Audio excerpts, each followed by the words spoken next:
Bonsoir. Cette victoire compte énormément pour la Roca Team. Oui, c'est vrai.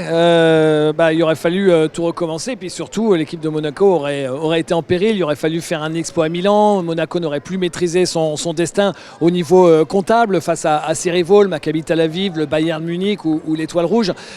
Donc là, de gagner contre une équipe qui, a priori, sur le papier, était quand même plus faible, c'était vraiment importantissime. Même s'ils se sont fait un petit peu peur, c'est passé. Les Monégasques se sont vraiment montrés solides.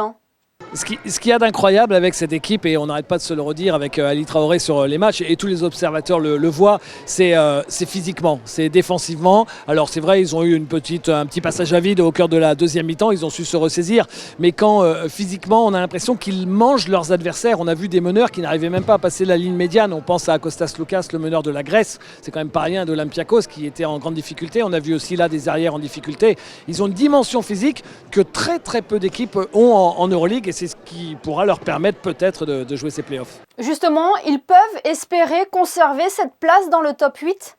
Bien sûr, vu ce qu'ils ont montré, il y a eu des matchs références ici. Quand vous battez Olympiakos, qui est quand même 3e de l'Euroleague, de plus de 20 points sans discussion, que vous battez les deux clubs turcs, ce sont des matchs, et je pense même plus loin, en playoffs, si jamais ils devaient jouer les playoffs. Moi, si je suis un grand club d'Euroleague et que j'ai l'avantage du parquet, j'ai pas envie de tomber sur Monaco. Je préfère jouer une autre équipe que Monaco en play-off.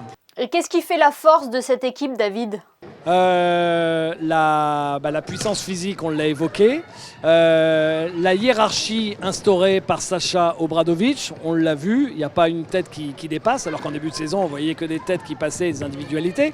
Le sens du sacrifice, on voit un joueur comme Dwayne Bacon qui, en début de saison, pensait uniquement à marquer ses points et qui là joue vraiment au cœur de l'équipe tout en gardant ses qualités.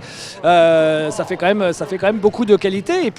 Et puis la complémentarité, quand on voit par exemple Motiejunas et Dante Hall, tout le monde est d'accord qu'ils ne se ressemblent pas. Et ben voilà, ils sont complémentaires, donc sur chaque poste, il y a de la complémentarité.